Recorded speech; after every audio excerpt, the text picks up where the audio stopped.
Thanks, Dave. And this morning, I'm thrilled to have Michael Leonard with us, an author who brings together science fiction and Catholic theology in his new novel, Pilgrims. Good morning and welcome to the show, Michael. Thanks, Keith. Thanks for having me here. Yeah, absolutely. Thanks so much for joining us. Now, I'm a big sci-fi geek.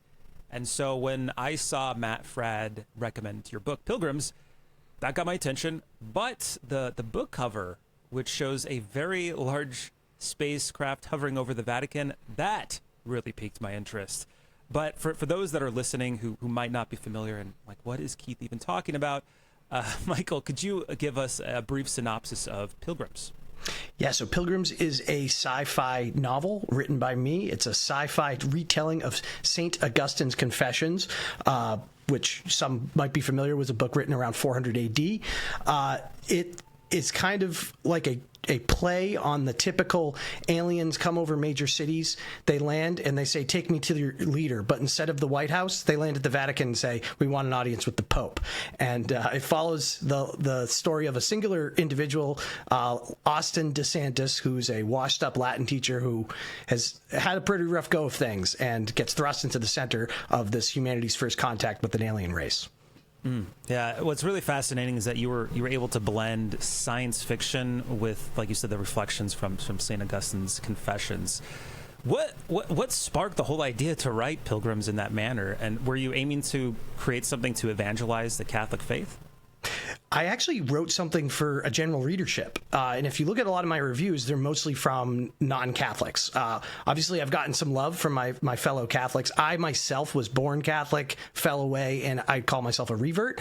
So I definitely wanted it to reflect the faith in a positive way, which is just almost never the case in sci-fi. So, but as a fan of sci-fi, I wanted to write sci-fi that I wanted to read, and was kind of a response to some of the stuff that was out there. And so you asked, why did I write this? It was actually a response to bad catechesis and a dry sci-fi genre that has gone in just some wild materialistic directions and left great stories just sitting there.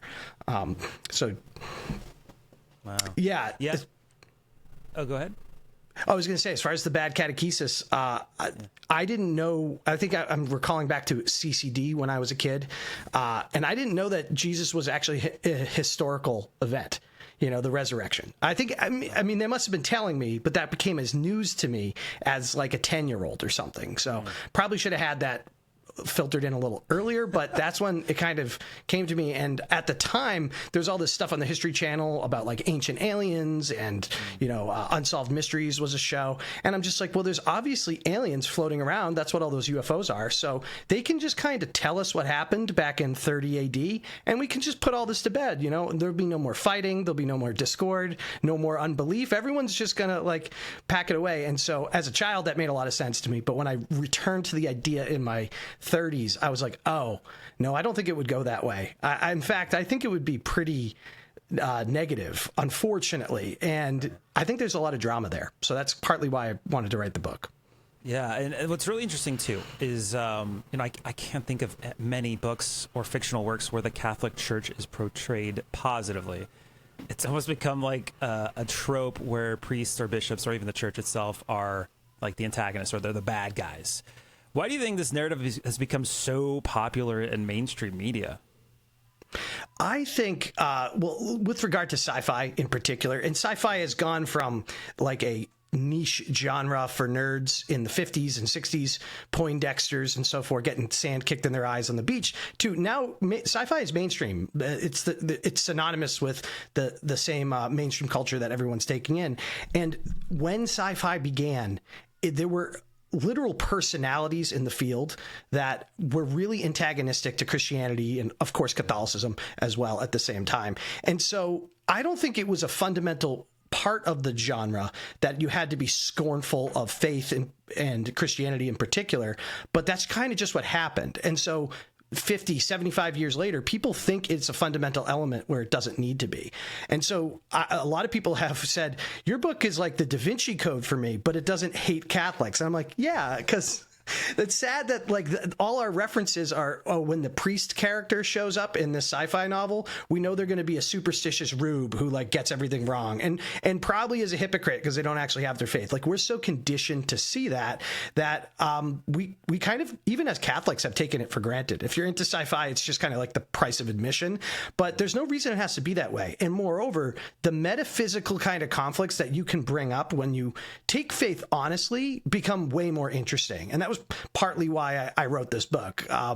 It's just where the aliens have motives that are faith motivated, you can do some really interesting things with that and play it seriously and not gloss over things and make it feel like soft or saccharine or overly kind of propagandistic. It creates some really great conflicts that are fun to explore. And I think there's going to be more of this going forward. I don't think I'm a one of a kind. There's a trend of books going in this direction. Interesting. So you obviously created this approach to integrating Catholic theology into a science fiction setting, especially with the concept of Catholic aliens. And you did implement a lot of like solid Catholic stuff in it. Were you ever worried that you were putting too much, or was it there? Like, how did you find the balance? It's a difficult balance, and certain readers have said that's too much. And certain readers have said, like, I'm not religious, but this didn't feel preachy at all. So you can't please everybody. My motives was I really wanted to make character actions justified. And so much of fiction, especially coming out of Hollywood and some of the mainstream stuff that we've become accustomed to, the characters that are motivated by faith are either very simple-minded or lying. Right. And so I think we're so used to seeing that it's become kind of we just kind of deal with it. But I wanted to justify why all characters would do stuff. And in this case, why are the aliens doing what they're doing? It becomes really relevant to the plot. It's not just like they're not aesthetically Catholic. You know, why they're doing what they're doing needs to be justified. And I think if you can give it kind of Catholic justifications, that can be really interesting. Just to that point, when the book really kind of details why they specifically are coming to Earth, you know, why aren't they just, you know, creating a megachurch off in their home galaxy or whatnot? I had a lot of readers who were non-Christian reach out, and they loved that chapter. And in that chapter, I do get into Catholic doctrine pretty specifically, apostolic succession, the transubstantiation. And it's because they really loved it because they thought of it as kind of like the lore scene, like in this novel where you're kind of getting the lore of the aliens or this magical race that you're encountering, you're learning about it. And I just love that because I'm like, it's Catholic lore. It's awesome. Like, unlike most books you read, you can go down the street to the Catholic Church on Sunday and experience it yourself. But it was interesting that people didn't just throw the book against the wall at that chapter. They actually kind of went with it. And if they're non-religious, they really bought it. So of course, the Catholics are going to recognize what I'm talking about, but it was a great opportunity to kind of evangelize people who would never darken the door of a church and have the faith explained in a fair way. You know, whether you come away believing as a result of what I wrote, I doubt it, but it's finally able to be put forth in a fair way and take it or leave it, which is a big improvement for the sci-fi genre, in my opinion. Yeah, big improvement for sure. You know, there's a character. I'm not going to give I don't want to give it too much away, so I'll be pretty vague in this. But there's a priest character that such a great character that was well written. That it's just you never see that, and it's incredible what you did there. Now the voice actor too, Keith. That voice actor who portrayed him in the audiobook, he just nailed it. The father character. You know, as the author, you obviously don't put that together, but when I heard the tracks laid down and his voice incorporated, I was like, oh, that's it. That's perfect. So, yeah. Hint: get the audiobook if you're interested, folks. Yep, especially if you're a busy guy like myself and pretty much everybody out there. I mean, audiobook, it's just a great way. And you even mentioned it too behind the scenes here, Michael, that it's like it's very well produced. It's kind of like a movie in a sense, and that how it was built, right?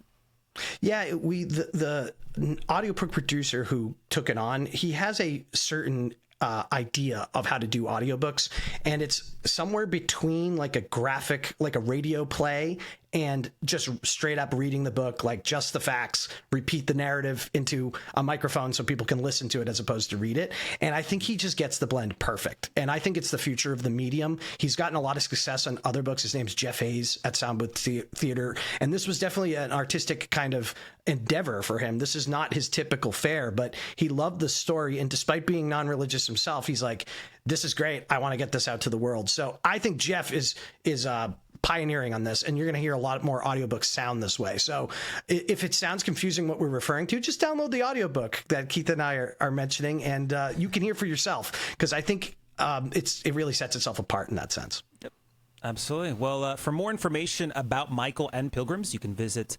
mrleonardauthor.com. We'll have it in the show notes for you as well. But my goodness, thank you so much, Michael, for joining us and talking about Pilgrims.